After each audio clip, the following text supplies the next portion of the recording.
Hello everyone, it's Lennon. Welcome to the channel. Today I want to do a request video.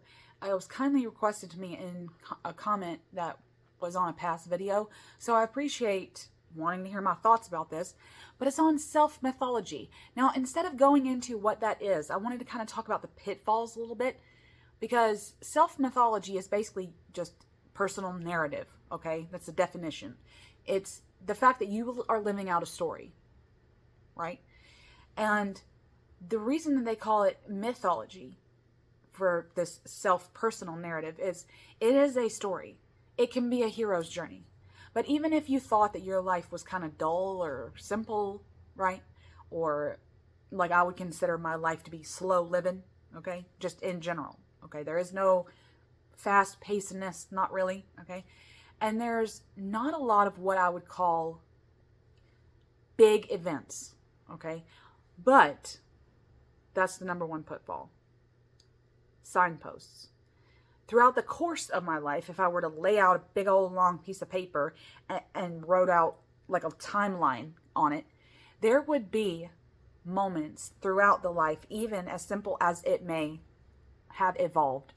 There are signposts, events that may have even seemed to you, looking back, insignificant or, oh yeah, that happened, so what? But that somewhere in that choice, situation, confrontation, conversation, whatever it was, that is memorable to you, it kind of made the path that you're on veer and wind and turn.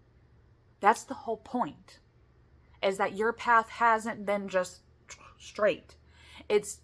There's been a winding and there's been a trajectory unfolding.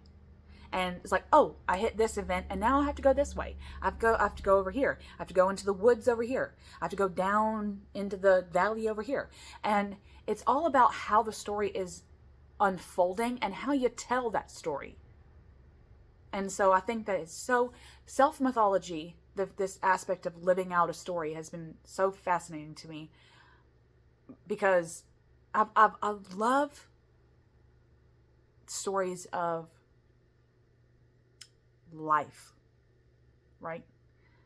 I love, which they all kind of are, okay? But I'll say character-driven stories. Ones that have really good characters. And sometimes I'll read a book and it'll be really character focused and not a lot of plot, and it's still a great book, okay? And it's the way that they as a person have evolved and gone on their path, and oh, this happened, so now I've got to do this and this, and it's made me, oh, this decision that I made was bitter, it made me bitter or cynical about something. This made me excited, so I want to explore more of X, Y, and Z. And it's how the character has wound its way to where they are, and this kind of happy for now ending. And that's what I find those fascinating. So in terms of self-mythology, though, it's the signposts. And memory is so wonky in terms of neuroscience, because it's one of those things, like I can think of a memory right now and I can try to, it kind of goes like a highlight reel in the brain, right?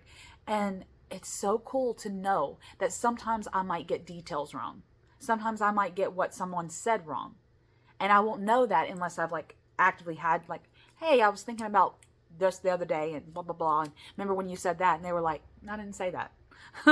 And you were like, I've got that firmly in my brain that you said that. And they have absolutely, no light bulb goes off for them. They just don't know what you're talking about. Stuff like that. You can make little things up, and it's because the brain kind of, it elaborates for you something that you felt in that moment, or even now is kind of insignificant, needed boosting. Oh, I need to put a little bit of flour on that. I need some decoration on that. Your brain kind of does that for you. So it's kind of weird when you're thinking about the signposts that have made up your life, because you could have gotten it wrong. You could have gotten those memories I got that all wrong. And it's still a big memory though for you. So there's still signposts. And I can think of the signpost, for me, it's about interactions with myself. It's about interactions with my loved ones, and then interactions with friends and acquaintances, and then how I interpreted each one of those inside that memory. So how was I treating myself? How are others treating me? It's like all about me in this first interaction level. And then the second interaction level is kind of like, okay, how are my loved ones interacting? And we're interacting together in this kind of collaborative memory. And then acquaintances, someone that might not know me very well, but yet we seem to have this event that surrounds us, right? It probably happens more than you know, like coworkers. They're your acquaintances for the most part. But you live and you work with these people in such a fashion that they probably somewhere along your timeline, you've had an event, a signpost event that involved them. So it's so weird to think about self-mythology being about interaction. I love the phrasing too, self-mythology, okay? Because when you're reading stories and myth,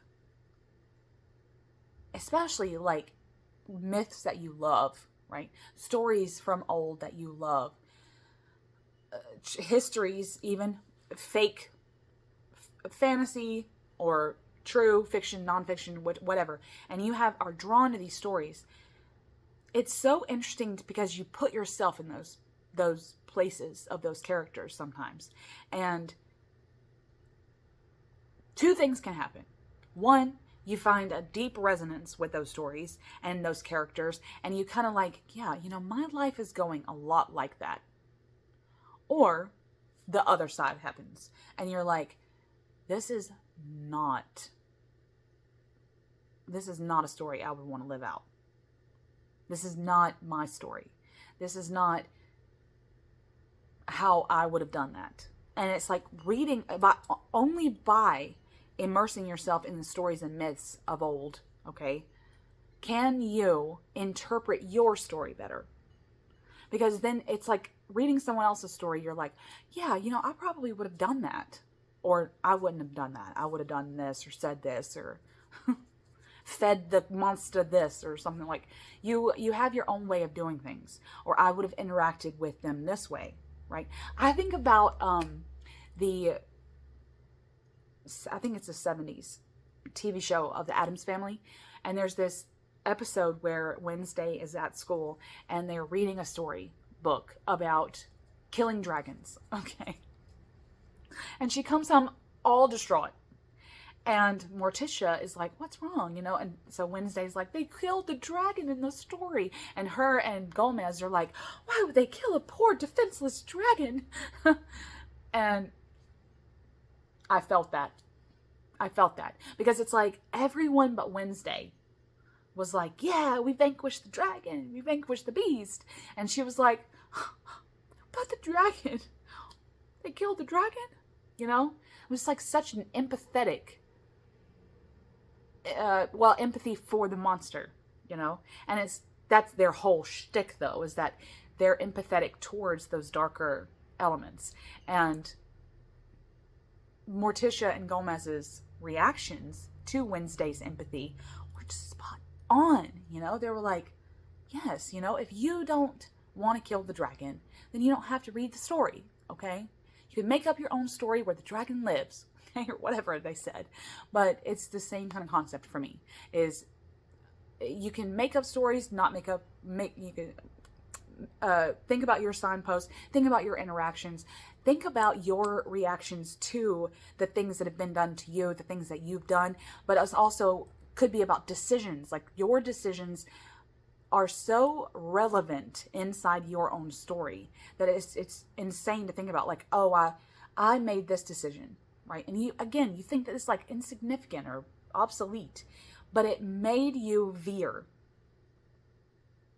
The path kind of veered after that decision. So it's just so fascinating. So it's about interaction, interpretation. Oh, and one thing, it's about truth. Like I said before, with memories are kind of wonky. That's just automatically going to be a thing with neuroscience, is that memory is wonky and you could get some details wrong, okay? I mean, being truthful to yourself. it's kind of cliche to say now, because in our niche, we seem to always go and gravitate towards the journal about it, journal about it, journal about it. But it's true. And it's just because I like to journal that's where I'm going to go with this, okay? But when I have journaled in the past and gone back, I've asked myself questions that I didn't want to answer, because I was like, I know that my truthful answer is societally unacceptable, culturally unacceptable.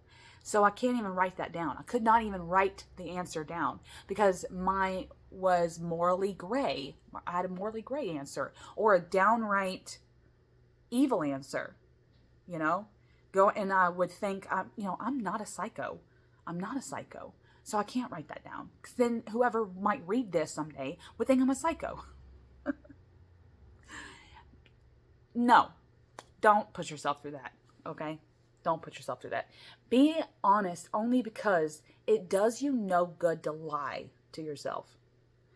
First of all, the chances of someone reading your journals, especially if you're one of those like me, I have composition notebooks for the express reason that if someone were to pick it up and flip through it, they would not know what they're reading. It's not laid out like a diary, January 1st, 2025, okay? It's not laid out like that.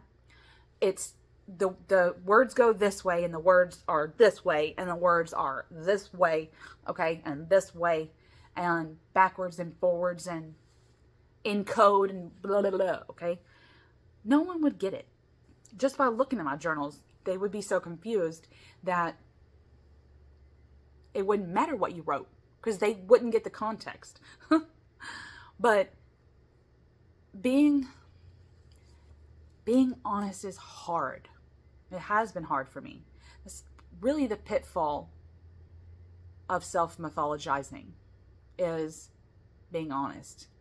I have signposts in my timeline of my self story that I don't want to admit, or that I don't want to tread too far into, because it can go into some shadow that I haven't dealt with. There are some, but I know that they're there. It's like I know the signposts are there. I just don't want to dive into them too heavily because it's too dark there for me and I'm not ready, right? But just knowing that they're there is helpful in a way. But lying to yourself does you no good. Because you're going to go back, say you're one of those that does journal and that likes to go back and read what you've written. And you lied. Or you admitted something. Omitted. And you're looking at that and you're like, wait, I know I had an answer for this. Or I know that I was going to say something here. And it's just deceptively blank.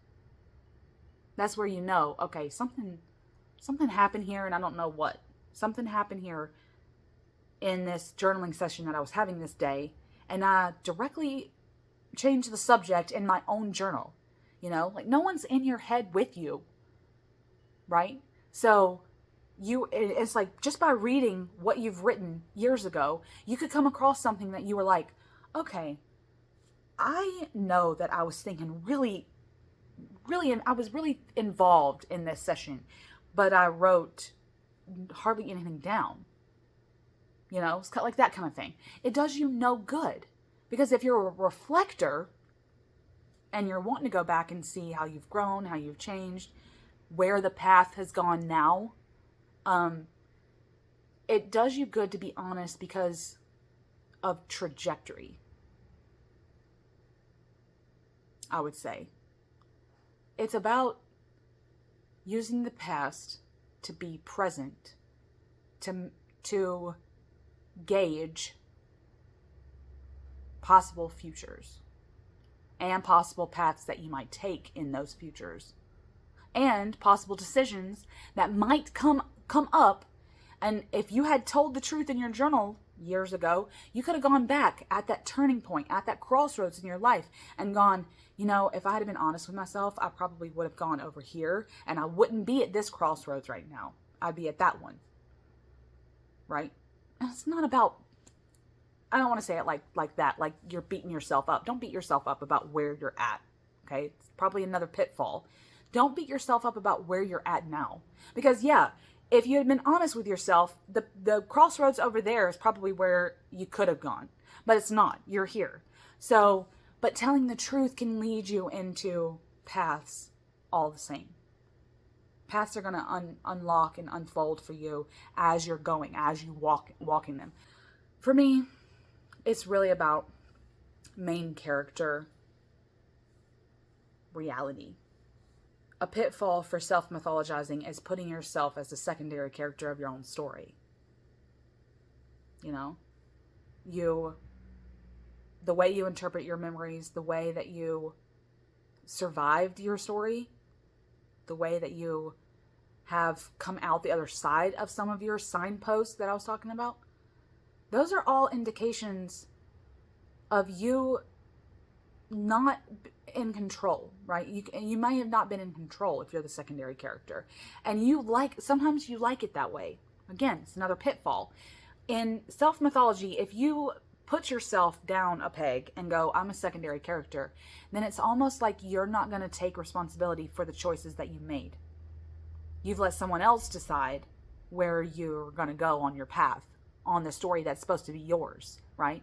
So being honest with yourself, knowing how you're interacting with others, and knowing that you're the main character is really hard. So again, another pitfall is being the main character, because when you make a decision, it's your decision. No one else's. No one else unlocked the path, okay? And you were like, oh yeah, teeter, teeter, teeter, teeter, teeter. And it's like, oh, well, they chose this path. That's you being the secondary character. So it's a pitfall only because you've fallen and you didn't pick yourself up and say, I'm the main character. But it's not as glamorous. Being the main character, if we know anything about Herculean stories, okay, being the main character is not all it's cracked up to be. There are so many, because you're the first one on the path, you're walking, and everyone else in your story's behind you because you're the main character, right? You're the one that has to wade the darkness. You're the one that's getting the spider webs in your face. That's happened to me so many times, where I'm the first one, like walking in the trail, and I'm like, oh my God, I'm getting all the spider webs, while everyone else doesn't. But so it's more so about the pitfall is that if you want to be the main character of your story, you've got to take responsibility for the choices and the path veerings that you've taken, and not letting someone else be the main character of your story. But it's extremely hard. It's like being honest with yourself. Sometimes it's hard because you don't want to get the spider web. You're like, you know what? Someone else walk in front of me. One of the most annoying questions, I would think, for self-mythology is, what did you do to pass the hours as a child?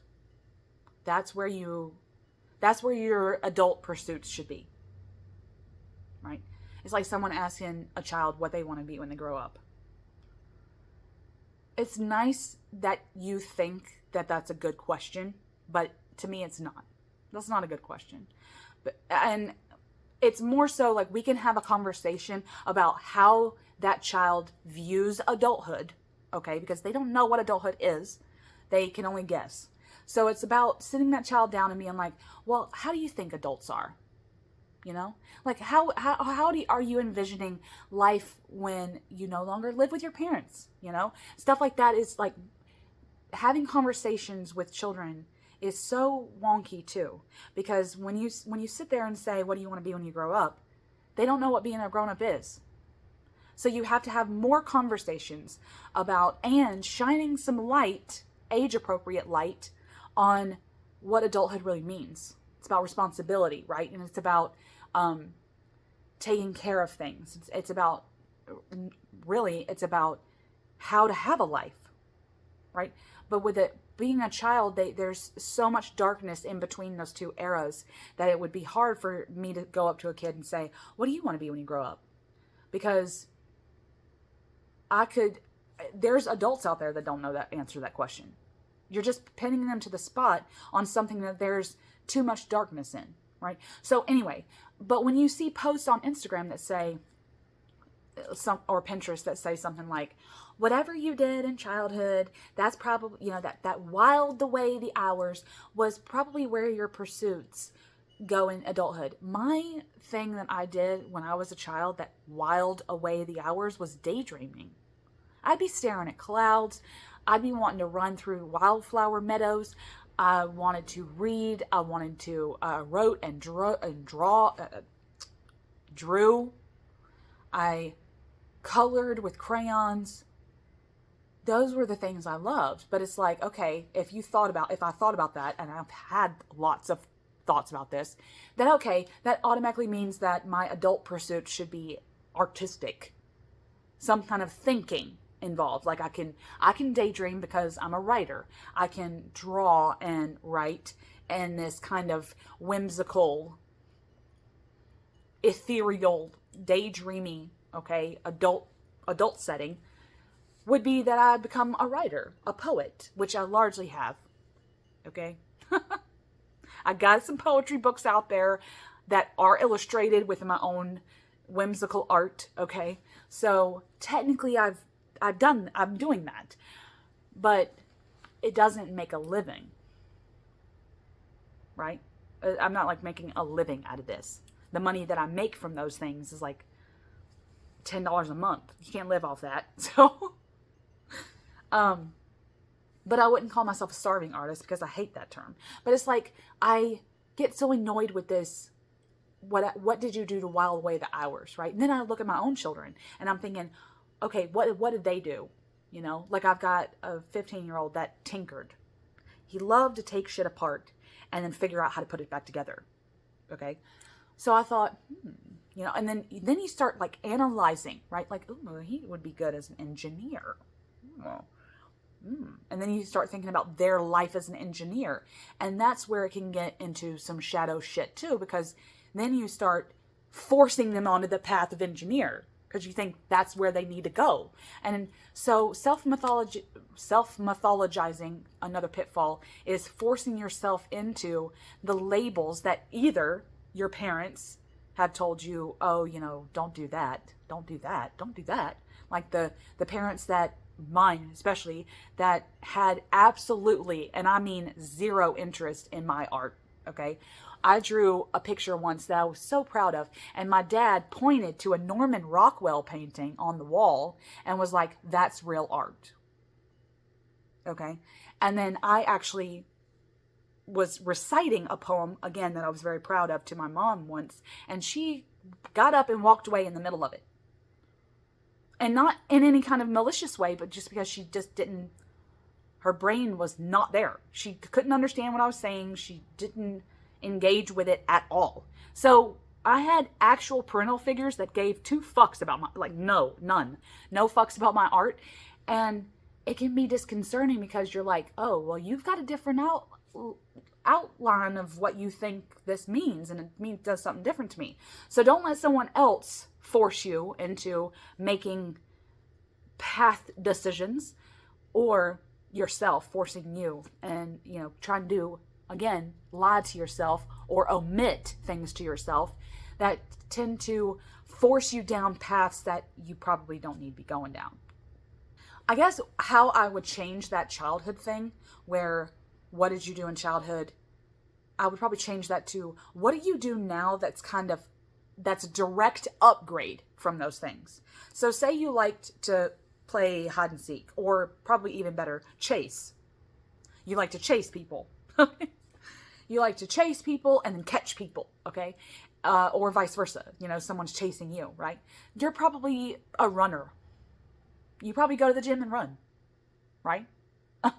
That is more, to me, psychologically, a trajectory in which, okay, you miss being chased in a playful way, okay, not a stalker way, in a playful way. You like to be chased and caught and, ooh, like giddy kind of thing. If you did that and chased and in childhood, you're probably a runner now.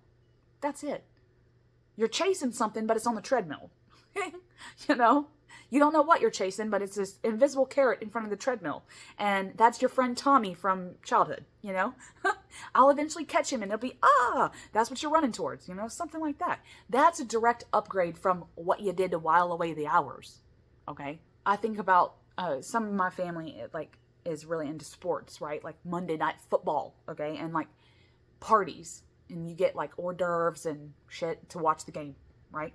It's really big down here in the South, football. And so you have football watching parties.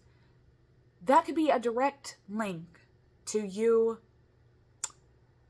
direct link to those signpost memories of you that you had of playing football, the stadium lights, you know, the Friday night lights, okay?